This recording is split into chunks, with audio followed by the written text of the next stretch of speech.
So, we're going to talk today about positive recovery. What is that? Well, quite simply, it's a comprehensive, balanced, and extended treatment for addictions. And if you're like me, you're probably thinking, ugh, I've heard this before. But don't worry, positive recovery is new.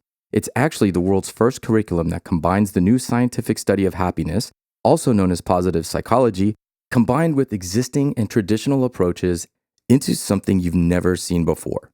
Before I go any further, introductions are in order. That's me. Hi, everybody. I'm Dr. Jason Powers. I'm the Chief Medical Officer of Right Step and Promises Austin. Why would I design a new approach to treating addiction? After all, we've made a ton of progress. In fact, decades of recent research demonstrate unequivocally that addiction is a chronic brain disease. We also know that treatment is generally effective, with relapse rates for addiction similar to those of other well-characterized chronic diseases like diabetes, high blood pressure, and asthma. We know a lot about how it develops and where it exerts most of its effects, which is the pleasure center, where it causes chronic changes, and for good reason. Drugs feel pretty darn good, especially at first, and they're powerful. But people don't only use to increase pleasure. They also use to lessen pain. Like the pain that comes with being sad. I mean, let's face it, being a human being can be pretty tough even under the best of circumstances. There is work stress, home stress, and there are things to worry about, such as all the drugs they're feeding our livestock, not knowing which way to go, the US deficit, global warming, snakes, spiders, and worst of all, trying to keep up with the Kardashians. Escaping oneself can actually be a good thing under the right circumstances. Losing oneself in the sense of space and time can be beneficial. Think about athletes who are in the zone or musicians in the groove. These are healthy examples of flow. But if you try to get into that flow-like state just using drugs or processes, it's not the real thing. We also know addiction can develop when people try to form relationships. We need to connect with others. It's actually a psychological human need. An addiction can develop if you use or act out in order to fit in a certain group, or find a mate, or even stay together with said mate when things become hard. Another reason addiction develops is because people are searching for more meaning in their life. In fact, Carl Jung, noted therapist, and others agree how profound meaning is in the development of addiction. So we've made a lot of progress. We know addiction is a disease, treatments are generally effective, and we know why it develops. But we have not made enough progress. Relapse rates are just too high. So I came up with the idea to attack the gaps in the way addiction treatment is delivered today.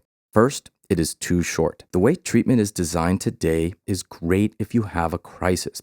Let's face it, treatment that's measured in days or weeks or months is not appropriate for a chronic disease like addiction, diabetes, or asthma. So Positive Recovery extends treatment by giving its graduates a book called a Positive Recovery Daily Intervention Guide, where every day is a positive intervention.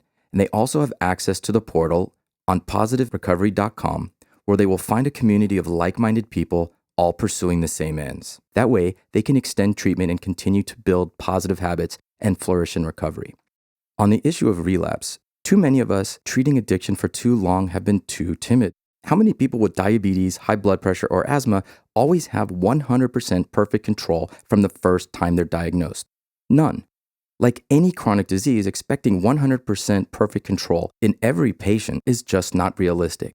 Avoiding triggers is important, like cues such as being around it, drug dealers, being around certain people, or Mexican food. Say it's important to avoid these triggers, but it's at least as important to plan to intervene early. That's why Positive Recovery not only has a relapse prevention plan, but also a mitigation plan. Like other chronic diseases, we know that the earlier you intervene should there be a relapse, the better the outcomes. Avoiding a relapse is a worthy endeavor and one which we include. But then again, if that's all you do, you miss out on opportunities to run towards something. You miss out on filling up your life with that which makes life most worthwhile. You miss out on optimal wellness. There are two complementary strategies for achieving optimal wellness. One, you can relieve what's negative in life, and two, you can strengthen what's positive. But most treatment approaches are unbalanced. They overemphasize identifying and eliminating the bad stuff, but they downplay happiness building. Eliminating depression doesn't make somebody happy, and curing anxiety doesn't teach someone hope or optimism. You can study gravity forever without learning how to fly. The treatment system is not balanced. It's important to identify and eliminate problems. But if that's all you do, you're in a state of not hurting, not in pain. That's not a sustainable lifestyle. If you build happiness, engagement, relationships, meaning, and achievement, you will prevent a relapse, you will build positive habits, develop your character, and forge your destiny.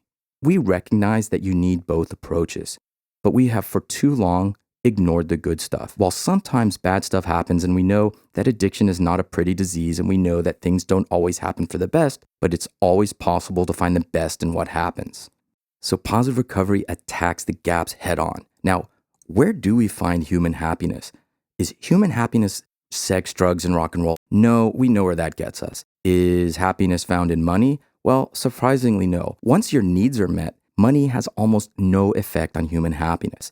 Would you be surprised to learn that winning the lottery will not solve all your woes and won't cause everlasting happiness?